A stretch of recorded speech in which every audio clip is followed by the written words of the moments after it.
Assalamu alaikum wa rahmatullahi wa barakatuh to everyone watching at home, and welcome to Friday's episode of Ask Eman Live, where we're going to be here with you, brothers and sisters, up until 9 p.m. tonight for the next hour to take your questions and get them answered for you authentically according to the Quran and Sunnah by our Shaykh today. So to ask your questions, dial the number 0203 515 0769. Otherwise, you can send your written questions to our WhatsApp number on 074 2239 8833. You also have our email address, and everyone watching along on Facebook and YouTube, you're able to leave your questions at the comment section, inshallah. So without further ado, I'll be your host for today, and joining us is Imam Wasim Kempson. Assalamu alaikum, Shaykh. Wa alaikum salam wa rahmatullah. How are you today? Yeah, very good, alhamdulillah. How are you? I'm alright. I'm contemplating asking you to do the elbow. No, you can't do that. No? It's within 2 meters. Yeah, oh yeah, it's changed now. Okay, yeah, you're right, Shaykh. The advice has People's changed probably now. on the screen saying, why are you so close on the studio? But we actually are quite far. Yeah. So don't judge us by what you see. Yeah, does it look close? No, we're pretty Yeah, far, yeah, alhamdulillah. Shaykh, Jazakallah khair for that reminder, Shaykh. Now to ask you for the usual reminder to open our show, and then we can move on to some questions from our viewers, inshallah. Bismillah walhamdulillah wa salatu wa salamu ala rasulillah wa ala alihi wa sahbihi ajma'in. All praise belongs to Allah, and may the peace and blessings of Allah subhanahu wa ta'ala be upon all the messengers alayhim salatu wa salam, and the final messenger Muhammad sallallahu alayhi wa sallam. Assalamu alaikum wa rahmatullahi wa barakatuh, my dear brothers and sisters and viewers at home. So today I just want to mention the importance of adhering to the advice that's been given with regards to staying at home, isolating if necessary, and seeking aid and help from Allah subhanahu wa ta'ala to ensure that we get through this particular pandemic. May Allah save us and protect us, protect all of our families, and also not to forget, because there was a project set up by the government as to see who would like to volunteer. They were looking for, I think, 250,000 volunteers in all different areas of the sectors, in help, in health and whatnot. And subhanAllah, I think more than 500,000 people signed up for it, which shows that there is a lot of goodness within people. Even though you may get the odd, if I can say, the bad apple in the crate, which is unfortunate, but this is the life. You do get unfortunate situations where people take advantage of others in times of weakness, in times of need, and may Allah subhanahu wa ta'ala protect us from those people, and may Allah will guide those people. But the vast majority of people, I think, have good hearts, and that they want good, regardless of of what faith they may follow, but they just want to help other people. And I think as Muslims, we need to really be part of that. It's a great opportunity for us to maybe reset the mindset of what people think about Muslims, and try to set up and participate in these initiatives, in these projects, to ensure people and show people that we're just like everybody else, and that people shouldn't feel, inhibited about what are Muslims about and how they behave and things like that, any thoughts they may have. So it's a great opportunity for us to get involved in these situations and to help one another. And we know that the Prophet ﷺ said that the best of you are those who help others. And another hadith that the Prophet ﷺ said that the best thing that you can do is to put happiness in your brother, in the heart of your brother or your sister. So this means helping them and doing whatever you can to ensure that you look after their needs. And that starts with your own relatives, like your mother or your father, and whoever's then closest to you after that. So, and also your neighbors. You may find that it's difficult for some children to visit their parents very, very far away. Maybe they're in a different city. So if you have, elder neighbors, you just put a card through their door, or just let them know that if when you're going out shopping, for example, if they need anything, you can just drop it at their door, and we can, once again become a community that helps one another. And with all of this, I was just queuing up for the. It sounds strange. I was queuing up to actually enter into the supermarket, which is something which is occurring quite a lot at the moment, with the space between each of the customers and whatnot. Yeah. And then you end up speaking to the person who's in front of you, where ordinarily you don't speak to people. People are just so busy with their lives. No one speaks to anybody in London, pretty much, at least. Yeah. But here, everyone's slowing down, and you realise that there's people to speak to. So there are maybe some benefits to come out of this, inshallah. So we ask Allah subhanahu wa ta'ala to make it easy for us, protect us all, and allow us to get through this situation. Ameen. Ameen, Shaykh. No, It is, you're right, Shaykh. There is a, subhanAllah, as bad as it may be, may Allah protect us all and make it easy for the families, those that are losing their loved ones. It's a very difficult time right now, but there is a sense of community coming out Inshallah, of all of this. definitely, yeah. Alhamdulillah. Yeah. Okay, so our first question, Shaykh, is from WhatsApp, and the question is, Assalamu alaikum. I'm expecting a baby a couple of weeks before Ramadan, a couple of days before Ramadan. I will not be fasting. What do I give for missing the fasting days, plus adhan to baby after ghusl or straight away after birth? Okay, so I ask Allah subhanahu wa ta'ala to make these final weeks or however long is left in your pregnancy. May Allah subhanahu wa ta'ala make it easy for you. Now, when a woman gives birth, she is now in a state of what they in Arabic call nifas, or postpartum bleeding, where there's afterbirth bleeding, and this continues up to a maximum of 40 days. If you finish before that, then you have ghusl and you start praying. But maximum is 40 days. Now, seeing that if it is the due date and it's just before Ramadan, then you're not going to be fasting. There's absolutely nothing for you to pay. Nothing. All you need to do, inshallah ta'ala, is to focus on your new baby, boy or girl. May Allah subhanahu wa ta'ala make them from the righteous, ameen. And in the future, in the coming months, let's say, I don't know, if you're able to, maybe when the days are particularly short, and maybe November, December or January time, if you're able to do a day here and there, okay?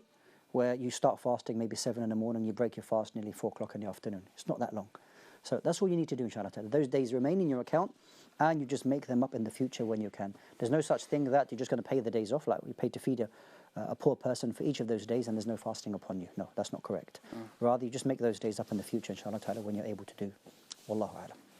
Thank you, Shaykh. We're going to go to our caller now on the line. Assalamu alaikum to Sister Maryam. Welcome to the show. What's your question for us today? Wa alaikum assalam wa rahmatullahi wa barakatuh. How are you today? Alhamdulillah. And how old are you? I'm 8 years old. MashaAllah. And do you have your parents' permission to be calling us? Yes. Alhamdulillah. And what's your question? My question is that if we miss 3 weeks of Jummah, what will happen to us? MashaAllah. Okay. Do you have any other questions? No. All right, then you can stay on the line until our Shaykh gives you your answer, or you can just stay tuned on your TV to listen to the answer. Okay. If you intentionally miss.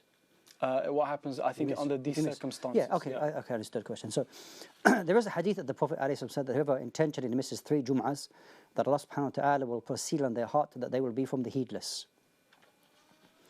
But it is important for us to look at very carefully the wording. He said intentionally misses the Jumu'ah.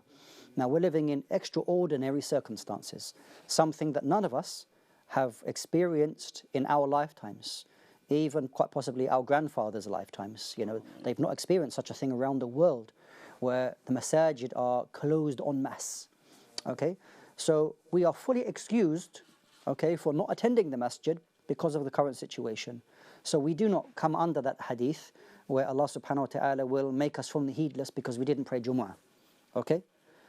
So in our homes, the vast majority of the ulama are of the view that you pray Salat al-Dhuhr in your home. Okay, there is a minority view that you can pray Salat al-Jum'ah, and if you follow a Shaykh who allows you to do that, then okay, that's up to you. The majority view is that there is no Jum'ah in the house, but rather it is Salat al-Dhuhr.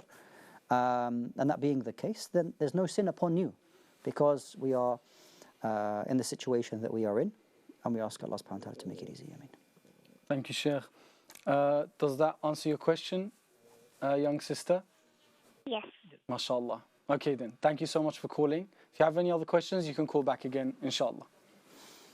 For everyone else watching at home, you can also give us a call if you have any questions by dialing 0203 515 0769. You'll find this number coming and going at the bottom left side of your screen throughout the show, inshallah. Okay, so now we're going to go to our next caller. Assalamu alaikum to our brother or sister. Welcome to the show. What's your name and where are you calling from? Good evening. My name's, I prefer not to say my name. That's fine. I'm calling from London. MashaAllah. and I have a question regarding Ramadan. You can go ahead. Basically, I'm in a situation where I take medication, and these medication is compulsory. I need to take it daily and at night. But when it comes to Ramadan, can I fit around it? I could probably fast physically, but it will not work out my medication. So I'm a bit in the middle. So there's one side where I can fast, and I can't. I can possibly do it, but the thing is, it might not be so good for me.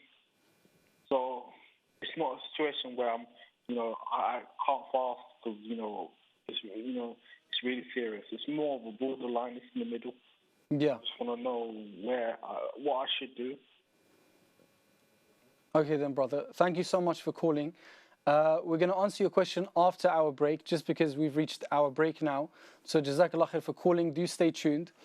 For everyone else watching at home, stay tuned as well. We're going to be back after our short break. Once we're back, you can also call us to ask your questions or send them to us on WhatsApp, Facebook or YouTube. Inshallah. For now, Assalamu alaikum wa rahmatullah.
Assalamu alaikum wa rahmatullahi wa barakatuh. Welcome back to today's Ask Eman Live.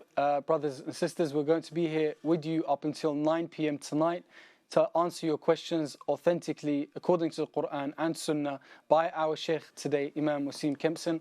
So if you'd like to call us with your questions, you can dial 0203 515 0769. Otherwise, you can send your questions to our WhatsApp number on 074 2239 8833. For everyone watching along on Facebook and YouTube, you can leave your questions at the comment section, inshallah. So, Assalamu alaikum, Shaykh. Welcome back after the break. So, we're going to come back to our brother's question before that, who called before our ad break. It was about taking his medication during Ramadan. Yeah. Okay. So for people who have to take medication during the days of fasting, there are situations where a person can take their medication once a day. It doesn't really matter when you take that medicine. So if that is a situation, meaning that you can take the medication once a day, and you take it in the hours that you're allowed to eat and drink, and then for the rest of the day that you fasting does not cause you any medical problems, then you can fast. If, however, you're in a situation where maybe you can take the medicine once a day in the time that you eat and drink, but then fasting has a negative impact on your health, okay, then obviously with the days very long at the moment, maybe 18 hours, maybe more than that, then you do not fast now, but rather you fast, if at all possible, in the winter months when the days are much shorter, when you're just fasting maybe more less than half of the time. Okay, if you're able to fast those days in the winter, then you wait for the winter to make them up. If you're in a situation where you cannot fast at all, you shouldn't fast because of your health, and this is a permanent problem or permanent issue that you have, then you're not from those people who fast in the first place. And then when Ramadan comes, that you pay to feed a person for each of the days of Ramadan, okay? And at the end of Ramadan, you can do that to find out whether it's 29 or 30 days, or you can do it at the beginning as you like.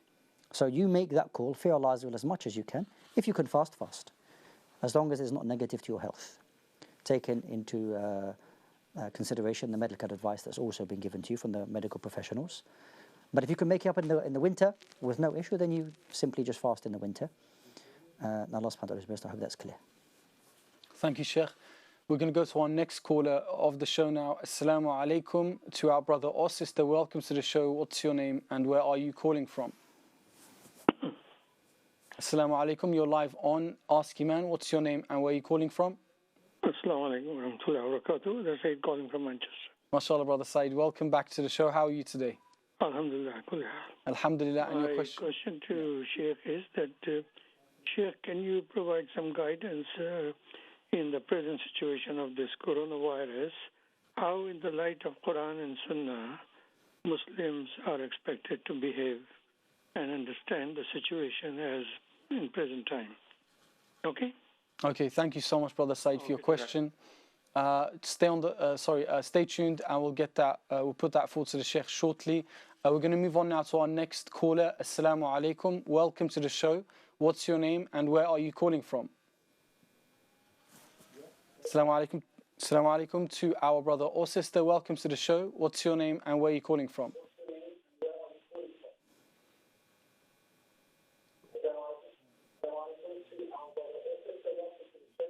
If you could listen in from the phone instead of the TV, because on the TV you're going to get a delayed. You're going to get me speaking to you very delayed. So listen on the phone and turn down your TV, and then we'll be able to speak live, inshallah. You can go ahead with your question when you're ready, inshallah.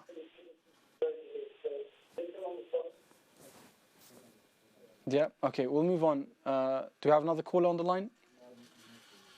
All right then. So we'll just answer that question, Shaykh, and then once we come back to our next caller. Okay. May Allah subhanahu wa ta'ala bless you, Uncle Saeed. May Allah preserve you, protect all of your family and all the brothers and sisters in the UK and around the world. Allahumma ameen. The brother has asked one of the most important questions to be asked at this particular time. And what is the role of the Quran and the Sunnah in our lives now in such a crisis like the coronavirus, which is worldwide, okay? Or any time of fitan. it is an opportunity for us to go back to the Quran and the Sunnah. A golden opportunity for us.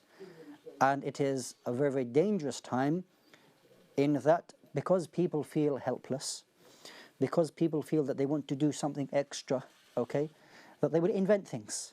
Okay, let's get everybody just to come together, okay, and let's do something, okay. Let's get everybody to do, choose a day, choose an hour. Let's everybody make the adhan around the world. Like, who told you to do that? Who told you to do that? The Prophet ﷺ told us in a very clear hadith, Man raghiba an sunnati falaysa minni. With all the good intention that people have, and may Allah subhanahu wa ta'ala bless them for their good intention, but your intention doesn't make the action right. If the action itself is not correct, the person may say, what's wrong with that adhan? Yeah. What's wrong with that adhan? What's wrong with that? Point is, we're not saying that the adhan is wrong, but the adhan is to call the prayer. It's for Fajr, Dhuhr, Asr, Maghrib and Isha. When the time for Salah comes in, you make the adhan. Now at 10 o'clock, what Salah are you calling in?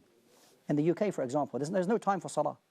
The very best thing for Muslims to do at this time is to educate themselves on the deen, on the religion. If you can find authentic online platforms to learn your religion, there are many online platforms now are giving you free access to learn. 1 month, 2 months, 3 months, subhanallah, free. Just go, learn your religion. So I would say to the brothers and sisters to learn your religion, to learn the du'as that you say in the morning. Bismillah alladhi la yudurru ma'a ismihi shay'un fil ardi wa la fis sama'i huwa as-sami'ul alim. Say that 3 times in the morning. Say it 3 times in the evening, okay? Allah subhanahu wa ta'ala protect you bi'ithnillah. Before you sleep, you say Ayatul Kursi. You read the Quls. You blow into your hand. You roll your bodies before you sleep.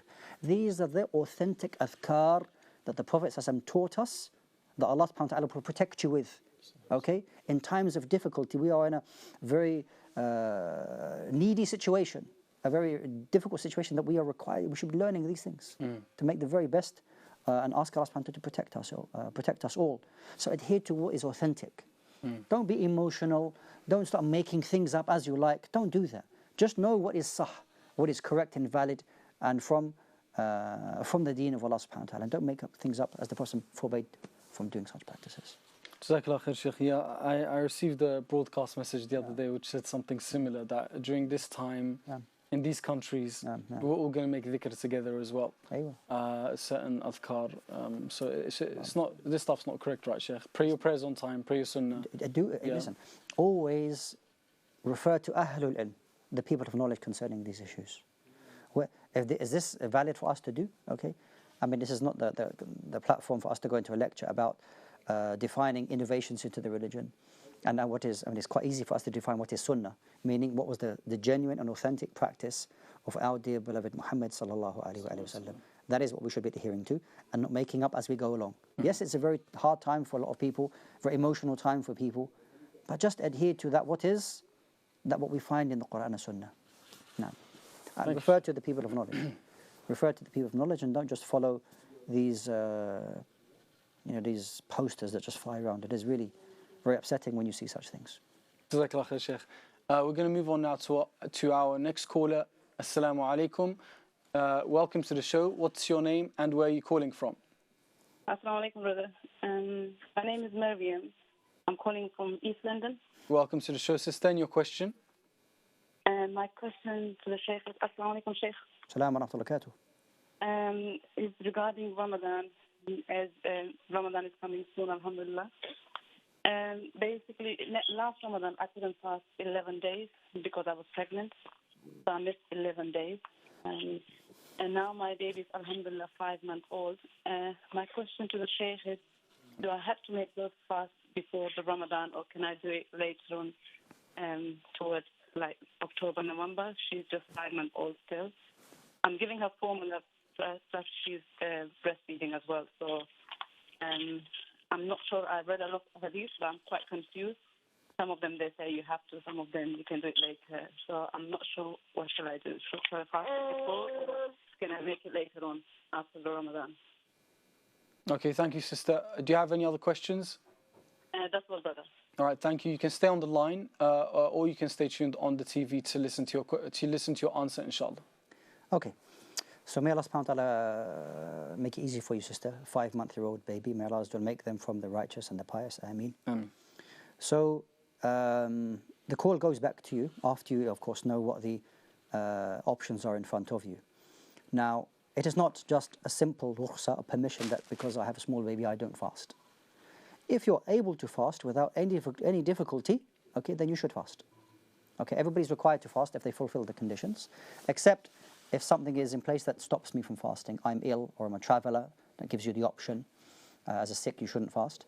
And if a woman is pregnant or is unable to fast due to the baby, then those days that you are remaining, if you're able to do them now, okay, without any difficulty, you do them before Ramadan. If you're unable to due to looking after your baby and you can't do that, then you can just simply make them up after Ramadan, and that's all that's required of you. Wallahu ta'ala alam. Thank you, Shaykh. Thank you so much, sister, for your call. Hope that answers your question. Thank you to everyone who's tuned in so far. We're going to take a short break again for a few minutes, after which we'll be back to continue our show. Once we're back, you're very welcome to pick up the phone and call us on 0203 515 0769. You'll find this number and more details as to how you can get in contact and send your questions coming and going at the bottom left side of your screen throughout the show. So for now, stay tuned for a few minutes and we'll be back. Wassalamu alaikum wa rahmatullah.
Assalamu alaikum wa rahmatullahi wa barakatuh. Welcome back to today's Ask Eman show live, where we're going to be here with you, brothers and sisters, for the next 30 minutes to take your questions and get them answered by our Shaykh today, authentically according to the Quran and Sunnah.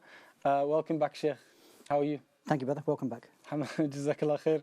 Okay, we're going to go straight into our calls again, Shaykh. So, assalamu alaikum to our caller. Welcome to the show. What's your name and where are you calling from?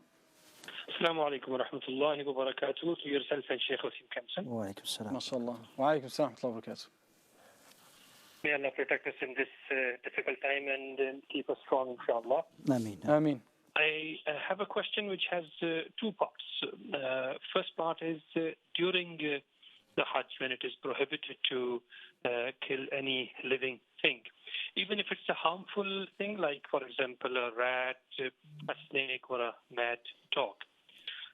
Second part is outside the days of Hajj, if any of these creatures is found inside the premises of the Haram, should they be killed there and then, or should they be driven out and then dealt with outside the premises of the Haram?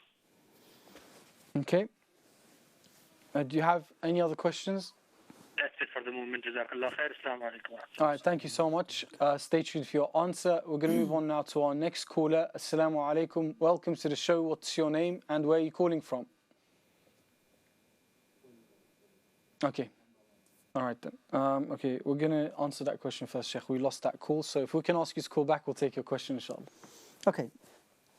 So with the two questions, we can give the one answer which covers both pretty much. So in the state of ihram, or when you're in the haram, and you're not, well, pretty much when you're performing your hajj or umrah, you'll be inside the haram. Is it allowed for us to kill these harmful creatures? This is an exception to the rule. And as you know, that you shouldn't kill any animals, or you shouldn't remove any trees and things like that while in the haram. However, while in the state of the haram, if you find these harmful creatures, then there's not a problem. Like rats or mosquitoes or something was harmful to you, a snake is harmful to you, then there's no haraj, there's nothing on you in you doing what is necessary to remove yourself or to kill that creature if necessary. Okay, so these are an exception to the rule, and there's nothing upon you. Wallahu ta'ala alam. Thank you, Sheikh. We're going to go to our next caller now. Assalamu alaikum to our caller. Welcome to the show. What's your name and where are you calling from? Okay. My name's Assalamu alaikum wa rahmatullahi wa barakatuh. My name's Shakira and I'm calling from Hackney. MashaAllah. And how old are you? I'm 10. MashaAllah. And do you have your parents' permission to be calling us? Yeah. All right. Thank you so much. And what's your question? In the hadith where it says, if you hear that the plague is in a land, do not go there. And if it breaks out in a land where you are, do not leave, fleeing from it. What does it mean by the land? Is it the city, country, or something else? MashaAllah. Do you have any other questions? No, that's it for now. Okay, thank you so much. You can stay on the line or you can tune in on your TV to get your answer, inshallah. Okay. So what you have is, the young sister mentioned the hadith in which the Prophet ﷺ said, if you find a plague, that it is a land which the people should not leave, and nor it is a land you should go to. And it's logical why that was said. So as not to spread whatever disease is there any further, to keep it isolated until the situation resolves itself. And what is the meaning of the land? Well, the land is as far as that where that plague resides. And this may be, depending on, from one place to the next. It might be the land, a particular city. It could be an entire country. Okay, so it really depends on where we're talking about. So that's what that means. Now, how does that apply to our modern time now? In all intents and purposes, you can't travel anywhere at the moment. There are no planes virtually for you to go to anywhere, and everyone is advised against traveling anywhere. So to some extent, this is being practiced at the moment, in that nobody's traveling, everyone's returning to their country of origin mostly, unless that you live in that country, for example, because of the purposes of work or so on. So this is kind of being implemented as it stands at the moment. And in terms of where we are in the UK, the general advice is that you shouldn't make any journey unnecessarily. That's the general advice. If a person feels they have an exception to that, then they can take that up with the appropriate authorities, or they can ask an Islamic scholar concerning that issue, and Allah subhanahu wa ta'ala is best.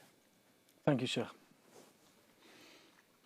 Our next question is going to be from our calls. So, assalamu alaikum to our next caller. Welcome to the show. What's your name and where are you calling from? Assalamu alaikum wa rahmatullahi wa barakatuh. Akhi, my name's Hussein. I'm calling from the Midlands. MashaAllah, Brother Hussein. How are you today? Alhamdulillah, I'm fine, thank you. Nice to have you back on the show again. Jazakallah khair. Listen, I really have to say this on behalf of the brothers and sisters watching. Yeah. Really want to thank everybody at your channel for actually coming to the show today, answering the questions and keeping the continuity with your programming.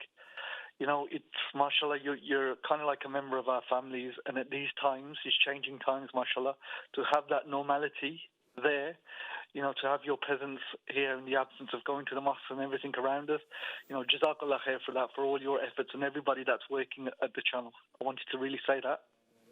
Thank you so much. There's a lot of people behind the scenes that do so much more of the hard work. So may Allah bless them, and thank you so much for your kind words. We'll pass it on to those that it didn't reach as well, inshallah. Thank you so much, Brother Hussein.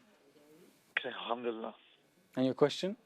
The question, Shaykh, Allahu Alim, when the mosques are going to open, just want to know, just to get things in context for us, is there any historical event similar where the mosques have been like closed as they are at the moment around the world, especially in the time of Prophet Sallallahu Alaihi Wasallam? Is there any historical event that is very similar to what we're going through at the moment?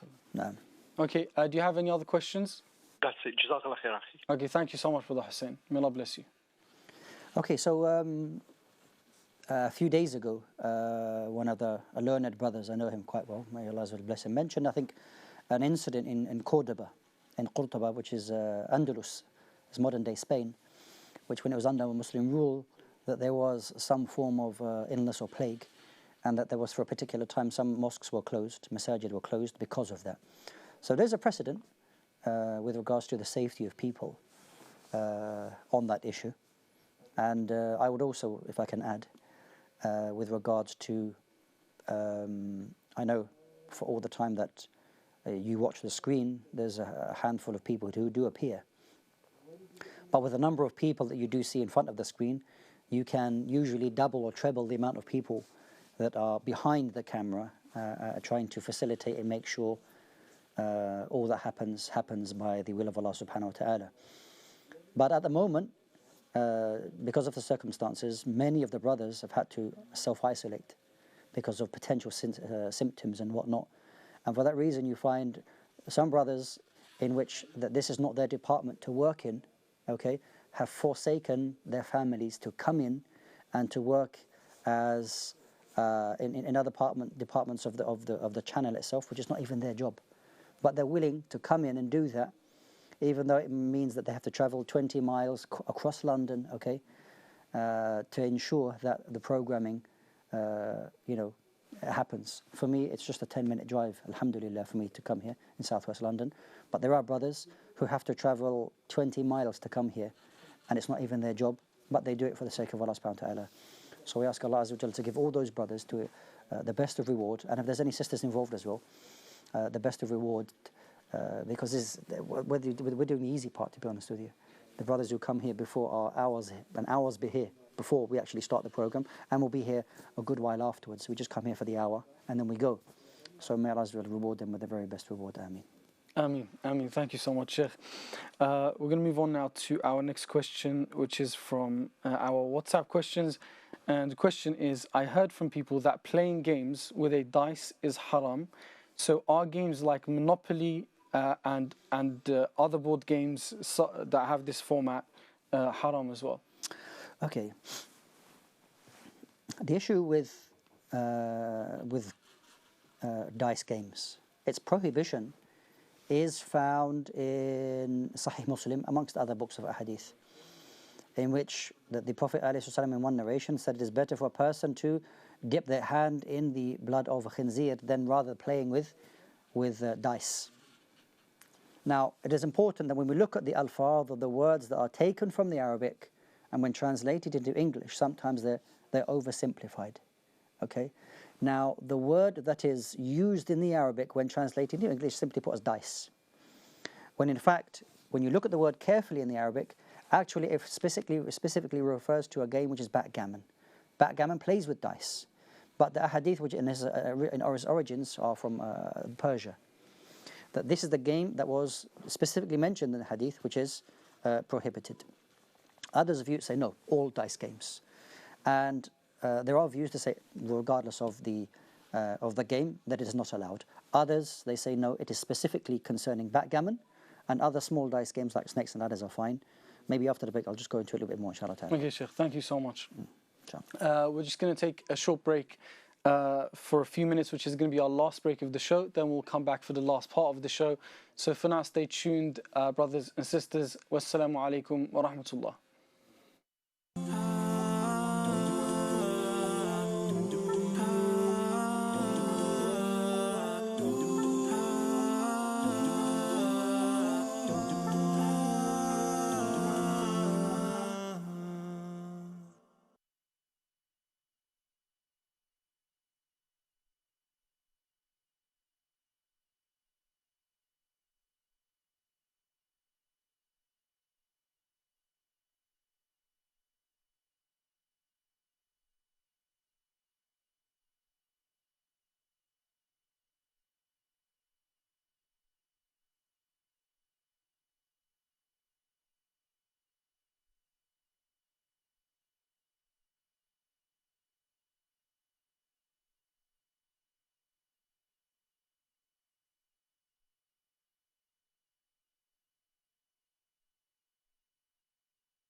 1.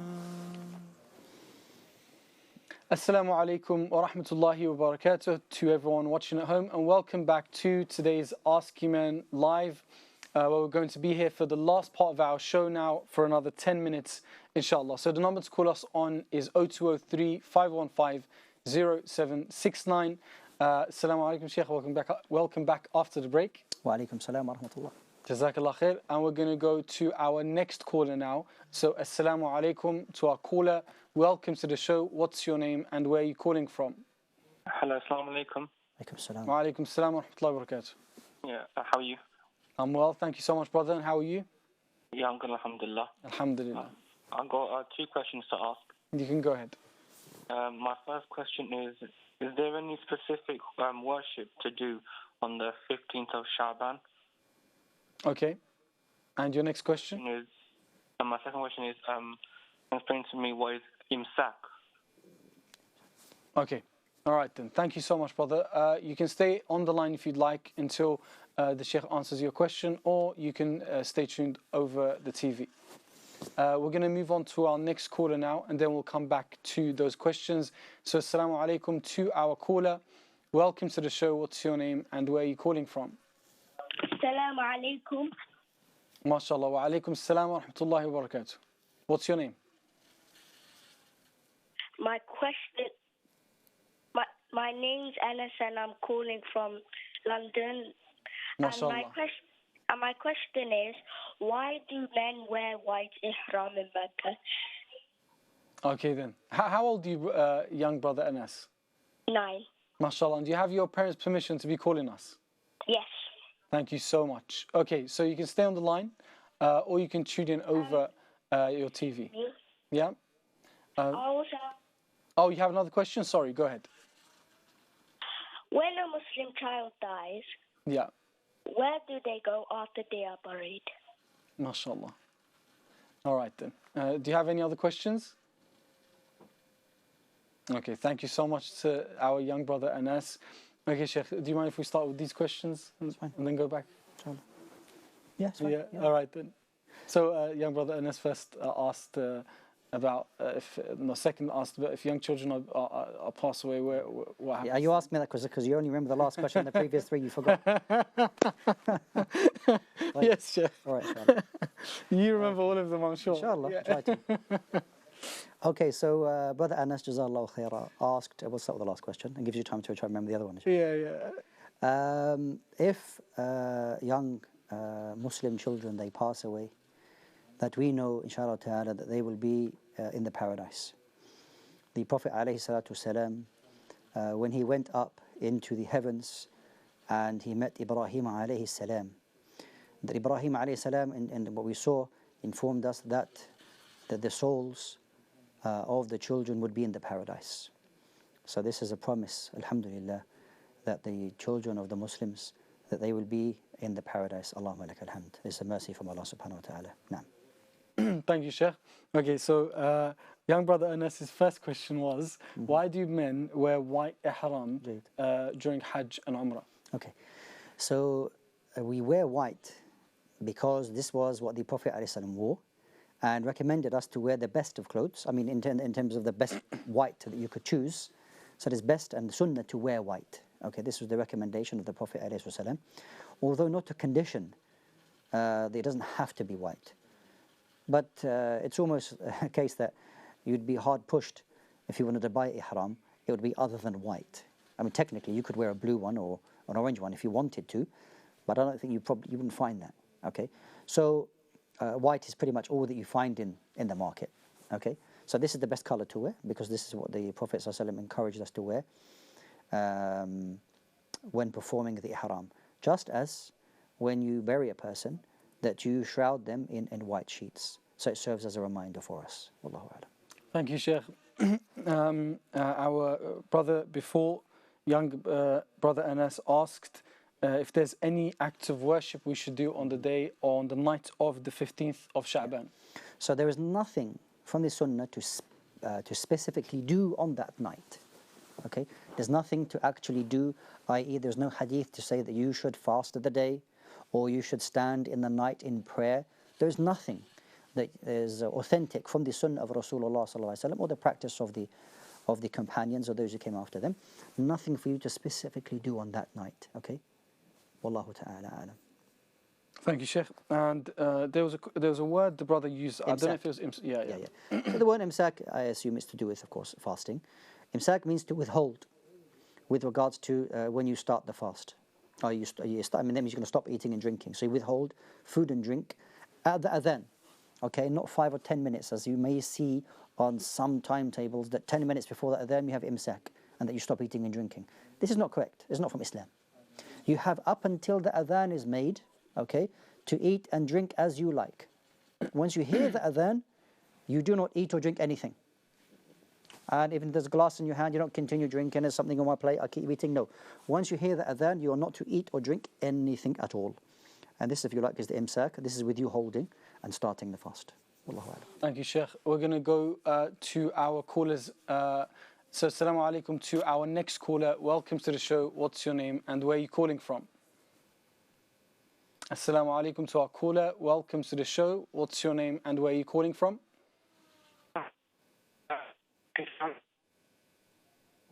Try again, brother. Sorry, I couldn't hear you properly. Hassan calling from Birmingham. MashaAllah, brother Hassan. Welcome to the show. And your question? Question is, there's a if anyone keeps on praying regularly the 4 rak'ah before or 4 after Zuhr, he will not enter. How do we the 12 in fact? Sorry, brother Hassan. Do you mind calling back again? Maybe because the line's really bad. I heard you spoke about 4 rak'ahs before Dhuhr, I believe, and after, but I couldn't catch the rest of it. If that's okay, please. We're going to move on to our next caller now. Brother Hassan, please do call back so we can take your question. So, assalamu alaikum to our next caller. Welcome to the show. What's your name and where are you calling from? Wa alaikum assalam. My name is Fahad and I'm calling from Bedford. MashaAllah. Assalamu alaikum, brother Fahad. How are you today? Wa alaikum assalam. Alhamdulillah, good. How are you? I'm well. Jazakallah khair. And your question? My question is regarding reading prayer at home as a Jamaat. Yeah. If I'm leading a prayer and my wife is reading behind me, can she say Ameen loudly after reading Surah Fatiha? What are the rulings? Okay. Do you have any other questions? No, that's all. Jazakallah khair. Well, yeah, thank you so much. So, yeah. So if you're reading at home and after you finish Surah Al-Fatiha, it was the practice of Rasulullah ﷺ to say Ameen. La haraj. No problem, inshallah ta'ala, for your wife to say Ameen behind you. No problem, inshallah ta'ala. Thank you, Shaykh. We're going to go to our next caller now. Assalamu alaikum. Welcome to the show. To our brother or sister, what's your name and where are you calling from? Assalamu alaikum. My name is Fatima, and I have a question about inheritance. Okay. Me and my husband, we have a property. Both of us have a half we share each. And I was thinking, what if we both die and our children, if they are not there?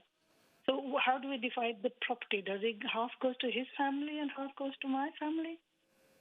Is it worrying at the moment? Yeah. Okay then. All right then. Stay tuned and our Shaykh will answer that for you right now, inshallah.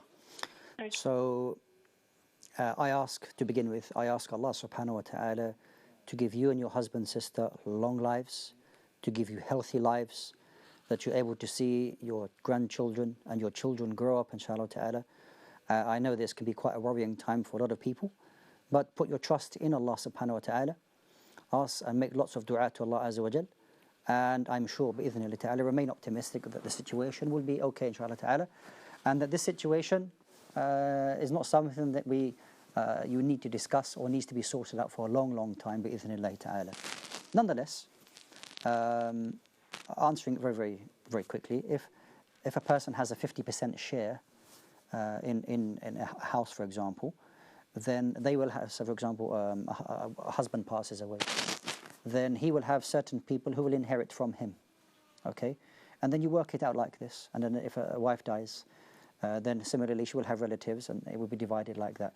You said at the same time, I mean, it really depends. It could be, although it's highly unlikely that they die exactly at the same time. One may be before the other. So then this it needs to be worked out like this. But as I mentioned, inshallah, this can be worked out very simply later on, inshallah. A long, long way into the future. May Allah subhanahu wa ta'ala give you long lives, give you health, and allow, as you mentioned, to see your family grow and prosper. Allahumma ameen. Thank you, Shaykh. We're going to try and take our last call very quickly. So, assalamu alaikum to our caller who's on the line right now. What's your question for us today? Hello? Yep, you're on the line. Your question? Assalamu alaikum. Wa alaikum salam wa barakatuh. Okay, it's just regarding about halal meat. Yep. Just had some brothers when we have a discussion. Sometimes some of us, well, they say that we're allowed to have a kosher meat because it's been slaughtered by someone of Jewish faith.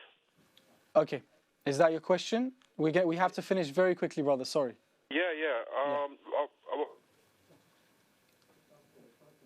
So, answering the question very quickly, alhamdulillah, Allah subhanahu wa ta'ala halal lana, made halal for us the meat from the Jews and the Christians. Okay, so alhamdulillah, eating kosher meat is completely allowed, halal for us. Walillahi alhamd.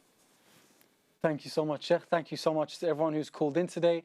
We've run out of time on today's show. Thank you so much for everyone who's tuned in. We're going to be back tomorrow for our late show at 10 o'clock. Until then, assalamu alaikum wa rahmatullah.